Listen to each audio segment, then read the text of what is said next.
parece que todo depende del diálogo, todo depende de cómo el minero, el empresario, le diga al comunero, a la comunidad, oye, mira, yo voy a sacar provecho de esta cuestión, voy a ganar dinero, pero ten en cuenta que también tú vas a ganar. Entonces hay una suerte de sinceramiento para decirle, mira, no solo me llevo la parte del león ni la torta, sino que la vamos a distribuir correctamente. ¿Esa podría tal vez ser una fórmula, señor Chávez, en relación a los conflictos o no? Sí, sin duda, yo creo que es una pista y es el camino que se debería seguir. Alguna vez yo le escuché decir a un presidente de una gran empresa transnacional que hoy en día la minería tiene que construir 4 viabilidades para desarrollar su negocio, ¿no? La primera es la viabilidad técnico-productiva, es decir, ver si el yacimiento vale la pena ser desarrollado por cuestiones geológicas, claro. En fin. La segunda es la viabilidad financiera. Hoy en día los proyectos mineros desde un punto de vista financiero son sumamente complejos. La tercera es la viabilidad ambiental, también muy importante en los últimos 25 o 30 años ha cobrado una importancia, que se construye a través de una serie de instrumentos, los estudios de impacto ambiental que están obligados. Y la cuarta viabilidad es la viabilidad social. Y él decía que a las 3 primeras, los empresarios mineros les pueden poner plazos. Ellos pueden decir, yo puedo construir la viabilidad técnico-productiva, la financiera, la ambiental en 2, 3 o 4 años. Pero él decía, ¿cómo yo le pongo plazos a la construcción de la viabilidad social? ¿Cómo yo le pongo plazos a la construcción de confianza? Y al mismo tiempo reconocía que la gran mayoría de proyectos mineros que tienen problemas con sus entornos, con las poblaciones vecinas, en el Perú o en cualquier parte del mundo, porque esto no solamente pasa en el Perú, es cuando la viabilidad social, los tiempos de maduración de la viabilidad social pretenden estar supeditados a los tiempos de maduración del negocio minero. Entonces, lo que usted señalaba y lo que aparentemente este señor mencionaba es el camino correcto. Es decir, a una de las primeras cosas que yo le tengo que poner atención y dejar que madure adecuadamente es a la construcción de confianza con el vecino, ¿no? Eso le pasa a una empresa minera como le puede pasar a cualquiera, ¿no? Entonces, creo que es un tema fundamental para precisamente darle viabilidad a los proyectos. Tan simple, ¿no? Como decía, yo tengo mi casa, ¿no? Y al costado de mi casa tengo un vecino. De pronto yo quiero desarrollar algo que le perjudique al vecino. Así es. Hablo con el vecino y le digo, mi hermano, lo vamos a hacer y tú vas a ganar tanto, ¿no es cierto? Entonces el vecino me dice, ok, si voy a ganar, entonces adelante nomás. Eso más o menos en términos generales. Sí. Yo entiendo que un asunto minero en una población comunitaria dedicada a la agricultura y todo, no es tan fácil. No es tan sencillo, no es como la del vecino, digo. Pero si el empresario te garantiza desarrollo compartido, bueno, yo creo que ahí está la solución. Y reglas de juego claras, y respeto mutuo, y reconocimiento, sin duda la cosa va por ahí, ¿no? Bueno, este es el tema que se ha aplicado, por ejemplo, en Las Bambas.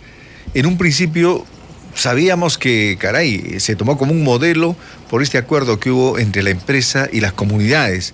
Sin embargo, con el correr del tiempo, esto se ha quebrado. Entonces, ¿cómo lograr que estos acuerdos perduren en el tiempo? Porque al final terminan los comuneros cambiando de directivas y cambiando también de propuestas o de reclamos. Sí, o también pasan otras cosas, es decir, que cambie el proyecto, ¿no? También. A ver, Las Bambas es un excelente ejemplo porque, en primer lugar, Las Bambas no es un conflicto de rechazo al proyecto minero. La gente ahí no está diciendo se me van o no quiero el proyecto minero. La gente es más... Conozco Las Bambas y la zona, vengo trabajando hace más o menos 15 años en la zona, la gente percibe el proyecto como una oportunidad. Entonces es un típico conflicto de convivencia, coexistencia, donde la gente no está en contra del proyecto minero. ¿Qué es lo que ha pasado en los últimos años para que la relación comience a perturbarse un poco? Para empezar, el proyecto inicial ha sido modificado en 6 ocasiones. Y son modificaciones de envergadura, ¿no? 2 de esas modificaciones han sido hechas por cambios al estudio de impacto ambiental, que eso permite algunos mecanismos de participación ciudadana. Pero 4 modificaciones han sido hechas utilizando un nuevo instrumento que se llama el informe técnico sustentatorio, que es producto de los paquetazos que se dieron en los últimos 2-3 años, que permiten modificar un proyecto minero de manera sustantiva, con miles de millones de dólares de por medio, sin que se implementen mecanismos de participación ciudadana. Se aprueba en 15 días, es decir, no hay posibilidad de mecanismos de participación ciudadana. Entonces la gente lo que percibe es que el proyecto ha cambiado y sustantivamente y ellos no han estado informados. Y por eso la situación de preocupación, desconfianza, para hablar de la agenda legítima que está, digamos, a la base de esta preocupación. Entonces, yo creo que ha pasado eso. Yo creo que es totalmente recuperable esta situación de confianza. Hace poco, la semana pasada, el 7 de diciembre, el vicepresidente Vizcarra ha ido a la zona, ¿no? Cumpliendo además un compromiso que tuvo con la gente de regresar a los 45 días, y ha planteado una propuesta, un plan de desarrollo bastante integral, bastante articulado, que precisamente está orientado con ese objetivo: cómo recuperar confianza, cómo revisar los temas ambientales y al mismo tiempo cómo plantear con mucha claridad cuáles van a ser los beneficios de la presencia de la minera en la zona, ¿no? Doctor Chávez, está bien, hasta ahí los 4 puntos que usted ha mencionado me parece perfecto. La viabilidad social creo que es el primer elemento que hay que tomar en cuenta. Sin embargo, si no hay viabilidad social, no hace nada. Correcto, pero también ahí hay un componente, pues, el político. O sea, usted no puede ignorar que en esa conflictividad hay un asunto político. Y se ha demostrado en el camino que Patria Roja le interesa, ¿cierto? Que a otros grupos les interesa. Entonces, ¿cómo manejarse en una conflictividad de esa naturaleza donde hay un factor político que a veces precipita situaciones de violencia? Y yo le pregunto. A ver, yo creo que en casos de conflictos vinculados a actividades extractivas como la minería, además que se dan en zonas bastante alejadas, apartadas, pueden plantearse 2 situaciones que hay que saber distinguir: las agendas legítimas y las agendas ilegítimas. Yo creo que una tarea fundamental es separarlas, identificar cuál es la agenda legítima que representa las preocupaciones de la población y separarla de las agendas subalternas, de las agendas ilegítimas, que pueden estar enturbiadas por temas como los que usted señala, políticos, como también otros tipos de temas, ¿no? Grupos de intereses locales que ven en la llegada de la minería, digamos, un actor que va a perturbar sus actividades económicas, sus intereses, sus lógicas de actuación. Es decir, yo creo que una tarea fundamental en la estrategia nacional, porque además ese también creo que es un tema que hay que comenzar a pensar, cómo el país piensa un sistema nacional que tenga una lógica preventiva más que reactiva, cómo tenemos la capacidad de leer, interpretar y separar las agendas legítimas de las ilegítimas como las que usted menciona, ¿no? Ahora, ¿qué participación tienen en estos temas las ONGs? Porque las ONGs a veces siguen sobre pretexto del cuidado ambiental intereses propios y de algunos grupos que bien usted ha señalado. Y siempre lo hemos mencionado acá, el caso de una empresa que trató de construir una hidroeléctrica, pero surgieron unos grupos que dijeron: no, te van a contaminar el agua. Una hidroeléctrica no contamina absolutamente el agua, pero los comuneros requirieron y no se hizo más la construcción. Bueno, entonces, estos grupos, ¿qué peso tienen en azuzar a estas comunidades? Bueno, en primer lugar, digamos, los organismos no gubernamentales que existen en el país y que trabajan diferentes temas, sin duda este es uno de los temas centrales de preocupación y de trabajo. Algunos hacen bien su trabajo, otros seguramente no lo hacen tan bien. Algunos tienen una actuación de acompañamiento a la población, otras ONGs trabajan con las empresas mineras, otras ONGs trabajan con los estados, es decir, hay una variedad de situaciones, una multiplicidad de características cuando uno habla del rubro y el componente y los actores ONGs, ¿no?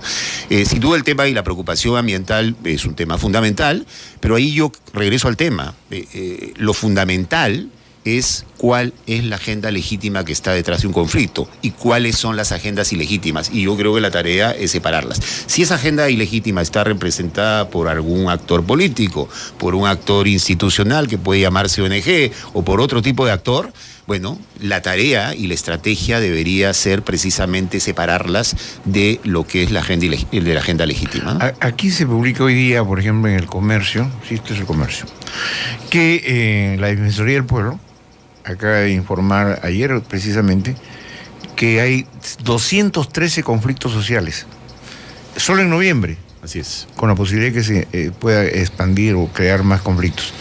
156 están activos, o sea que se supone que está trabajando la oficina esta famosa, ¿no? La Oficina Nacional de Diálogo. Exactamente. Ojalá que así sea, porque finalmente son 156. Tendría que tener 156 emisarios, porque uno solo no creo que pueda abordar todo. No, y que no llegue tarde, ¿no? Y que no llegue tarde, porque bueno, casi siempre llegan tarde.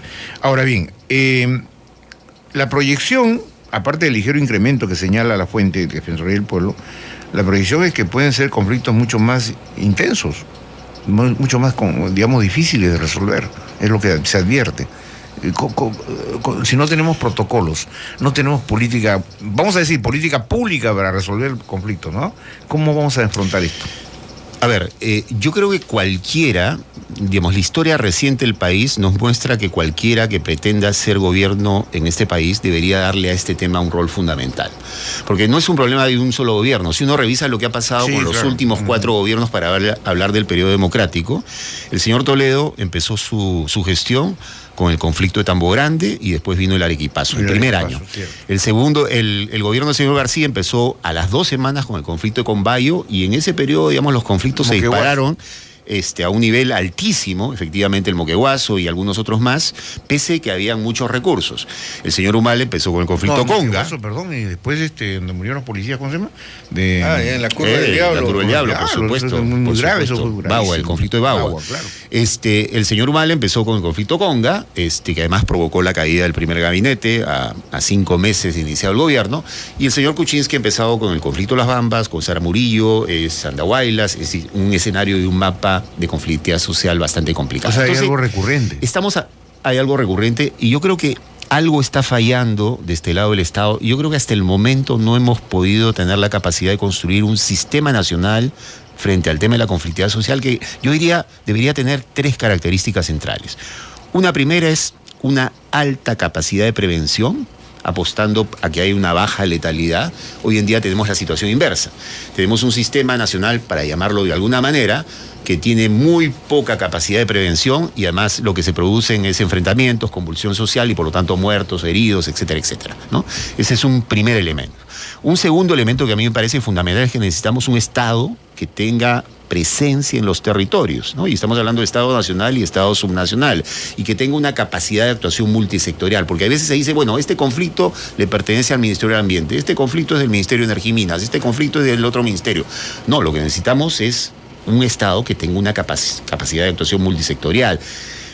Yo he estado un tiempo bastante breve dentro del Estado, pero lo primero que uno constata es que tenemos un Estado en el Perú que funciona con una lógica de compartimientos estancos. Y eso, evidentemente, para el tema de los conflictos y los retos que plantean los conflictos es totalmente insuficiente. Y tercero, hay que darnos cuenta que estos grandes proyectos en nuestro país no se desarrollan en territorios vacíos, a diferencia de lo que ocurre en otros países. En el caso de Chile, digamos, la minería está en desiertos.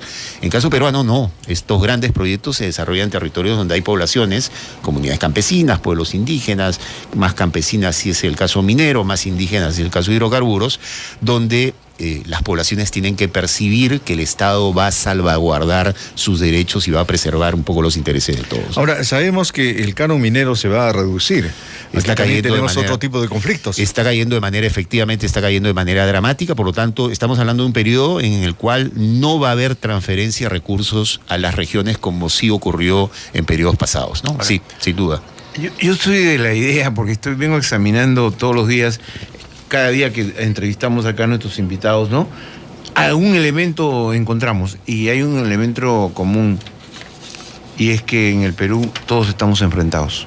Mire, ejemplos. K versus K, Keiko versus Kuczynski. Uno, ¿cierto? Vamos por ahí. Periodistas contra periodistas. Ahora, increíble, el gremio de periodistas está en estos momentos más enfrentado que cualquier otro. Por lo tanto, dividen a la opinión pública, porque cada periodista, de acuerdo a la billetera o de acuerdo a lo que sea, opina, dice y cree conciencia de opinión pública. Hemos llegado ayer, el enfrentamiento en el APRA. Incluso Mauricio Müller con Jorge el Castillo. Es decir, todo el mundo está enfrentado en este país. Entonces, yo digo, los conflictos ya no son sociales, es un conflicto nacional. No, sin duda, sin duda.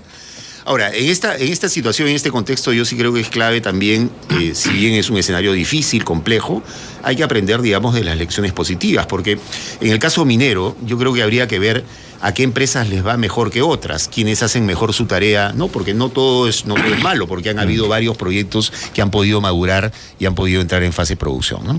Muy bien, nuestro agradecimiento al doctor José Chávez, director del Observatorio de Conflictos Mineros de Cooper Acción. Muchas gracias por gracias a usted. Viceministro. Ha sido viceministro de Gestión Ambiental. Muy bien. Así es. Muchas gracias. Muchas gracias.